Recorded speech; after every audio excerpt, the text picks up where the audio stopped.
Hey guys, welcome back to my channel. तो आज हम पढ़ेंगे रेस्पिरेटरी सेंटर्स और effect of various lesions in brain stem transections के बारे में। अब जो रेस्पिरेटरी सेंटर्स होते हैं ना, 2 सेंटर होते हैं, वो होते हैं पॉन्स में, और 3 सेंटर होते हैं, वो होते हैं मेडुला में।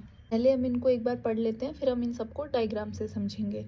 तो सबसे पहला है प्री बॉर्जिंगर कॉम्प्लेक्स, ये होता है मेडुला में, और इसका प्राइमरी फंक्शन है पेस मेकर सेल्स, ये तो हम सबको पता है। उसके बाद अब है डोर्सल रेस्पिरेटरी ग्रुप और वेंट्रल रेस्पिरेटरी ग्रुप। जो डोर्सल रेस्पिरेटरी ग्रुप और वेंट्रल रेस्पिरेटरी ग्रुप है, ये दोनों भी मेडुला में होते हैं। और हम सबको पता है कि डोर्सल मीन होता है बैक, तो डोर्सल रेस्पिरेटरी ग्रुप होता है बैक मेडुला में, और वेंट्रल मीन होता है फ्रंट, तो वेंट्रल रेस्पिरेटरी ग्रुप होता है फ्रंट मेडुला में। अब बात करते हैं डीआरजी और वीआरजी के फंक्शन के बारे में। तो हमको डाइव निमोनिक सबको पता है, तो डाइव निमोनिक के अकॉर्डिंग जो डीआरजी है उसका फंक्शन होएगा इंस्पिरेशन जनरेट करना, और जो वीआरजी है उसका फंक्शन होएगा एक्सपिरेशन जनरेट करना। लेकिन यहाँ पे एक बात हम सबको पता है कि इंस्पिरेशन जो है वो एक एक्टिव प्रोसेस है, लेकिन एक्सपिरेशन जो है वो एक पैसिव प्रोसेस है। मीन्स इंस्पिरेशन जनरेट करने के लिए हम सबको चाहिए कोई सिग्नल, लेकिन एक्सपिरेशन जनरेट करने के लिए हम सबको ना कोई सिग्नल नहीं चाहिए। एक्सपिरेशन जनरेट हो जाएगा अगर आप इंस्पिरेशन को स्विच ऑफ कर दो, ठीक है। तो इसलिए वीआरजी जो होगा वो फोर्सफुल एक्सपिरेशन के लिए रिस्पॉन्सिबल होगा, और जो डीआरजी है वो इंस्पिरेटरी सिग्नल जनरेट करेगा, मीन्स रिदम जनरेट करेगा। अब बात करते हैं पॉन्स में कौन कौन से सेंटर है। तो सबसे पहला सेंटर है न्यूमोटैक्सिक सेंटर, ये होता है अपर पॉन्स में। तो अब इसको ना हम याद करेंगे न्यूमोटॉक्सिक सेंटर, मतलब ये टॉक्सिक है, तो जो भी चल रहा है उसको ये क्या करेगा, स्विच ऑफ कर देगा। तो इंस्पिरेशन जो होता है उसको ये स्विच ऑफ कर देगा। तो इंस्पिरेशन को स्विच ऑफ कर दिया तो एक्सपिरेशन स्टार्ट हो जाएगा। अब है एपन्यूस्टिक सेंटर। एपन्यूस्टिक जो सेंटर है वो है लोअर पोन्स में, ठीक है। अब न्यूमोटैक्सिक सेंटर और एपन्यूस्टिक सेंटर दोनों पोन्स में है, दोनों एक तरह से हम समझ लेते हैं कि दोनों ना भाई है। तो अब दोनों एक ही घर में रह रहे हैं भाई, बनती नहीं है आपस में। तो एपन्यूस्टिक सेंटर जो है उसने बोला कि न्यूमोटैक्सिक सेंटर तू मेरा बड़ा भाई है, तो मैं तेरी बात तो नहीं मानूंगा, तू जो कर रहा है मैं उसके अपोजिट ही करूंगा। तो इसलिए एपन्यूस्टिक सेंटर क्या करेगा, ये जो इंस्पिरेटरी सिग्नल होगा उसको बंद नहीं होने देगा। न्यूमोटॉक्सिक सेंटर जो है वो इंस्पिरेटरी सिग्नल को बंद कर रहा है, और एपन्यूस्टिक सेंटर जो है वो बंद नहीं होने दे रहा है। तो अगर इंस्पिरेशन बंद नहीं होगा तो एक्सपिरेशन स्टार्ट नहीं होगा, तो ऐसे क्या होएगा, एपनिया हो जाएगा पेशेंट को। तो इसलिए इसको बोलते हैं एपन्यूस्टिक सेंटर।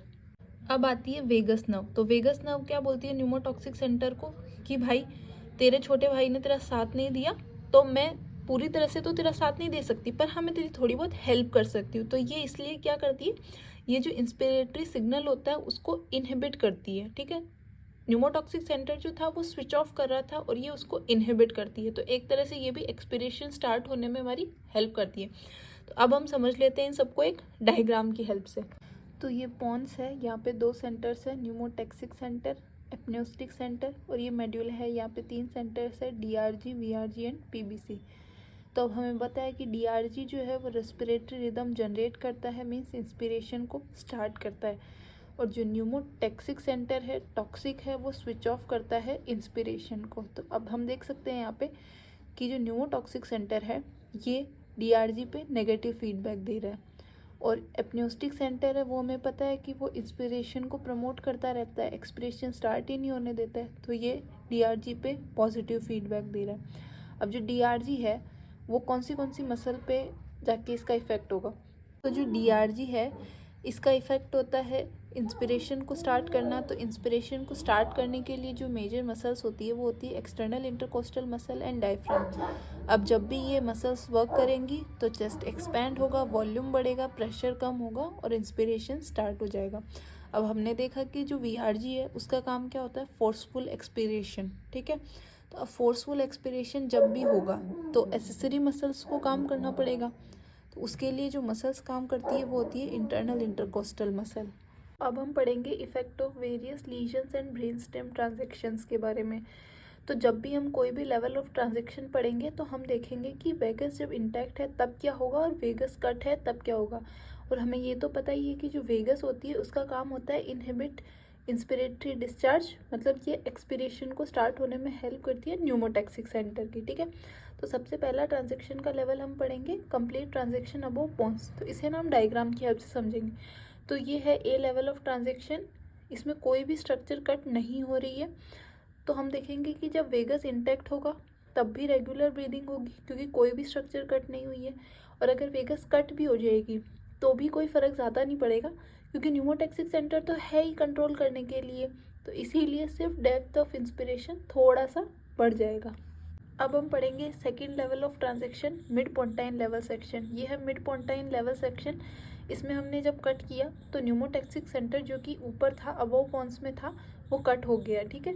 रेपन्यूस्टिक सेंटर जो है वो रह गया। तो अब हम देखेंगे कि जब वेगस इंटैक्ट होगा तब ज़्यादा कुछ फ़र्क नहीं पड़ेगा और रेगुलर ब्रीदिंग जो है वो कंटिन्यू रहेगी, क्योंकि न्यूमोटैक्सिक सेंटर नहीं है तो एक्सपीरेशन जो है वो स्टार्ट नहीं हो पाएगा। लेकिन वेगस बोलेगा कि ठीक है, मैं थोड़ा बहुत हेल्प कर दूंगा। लेकिन जब वेगस भी कट हो जाएगा तो न्यूमोटैक्सिक सेंटर भी गया, वेगस भी गया, अब एक्सपीरेशन को स्टार्ट होने के लिए कुछ बचा ही नहीं है। तो इसीलिए एपन्यूसिस हो जाएगा, क्योंकि इंस्पिरेशन ही चलता रहेगा। अब अगर आप एक बार खुद से ट्राई करके देखो, आप सिर्फ इंस्पिरेशन करते रहो, एक्सपीरेशन करो ही मत, तो आपको खुद को एपन्यूसिस होने लग जाएगा। अब है third level of transection midway between pons and medulla. तो अब हम देखेंगे जब हम पॉन्स और मेड्यूला के बीच में कट करेंगे तो जो न्यूमोटैक्सिक और एपनेस्टिक सेंटर है उनका जो डीआरजी वीआरजी उससे कनेक्शन लॉस्ट हो जाएगा। और जब पॉन्स और मेड्यूला के सेंटर्स के बीच में कोई कनेक्शन ही नहीं रहेगा तो ये इरेगुलर हो जाएगी ब्रीथिंग, ठीक है। लेकिन रिदम जो है वो नॉर्मल रहेगी, क्योंकि डीआरजी एकदम सेफ है। तो इसीलिए जब वेगस इंटैक्ट होगा तो जो इंस्पिरेशन होगा वो इरेगुलर होगा, लेकिन रिदमिक रेस्पिरेशन होएगा। और जब वेगस कट भी हो जाएगी तो भी इरेगुलर लेकिन रिदमिक रेस्पिरेशन रहेगा। और फोर्थ लेवल ऑफ ट्रांजेक्शन है कंप्लीट ट्रांजेक्शन बिलो मेडुला। ये है कंप्लीट ट्रांजेक्शन बिलो मेडुला। तो जब हमने मेडुला के नीचे कट कर दिया तो कोई भी सेंटर अब वर्क नहीं करेगा, तो इसीलिए स्पॉन्टेनियस रेस्पिरेशन सीज हो जाएगा, अगर वेगस इंटैक्ट हो या वेगस कट हो। Thank you so much guys.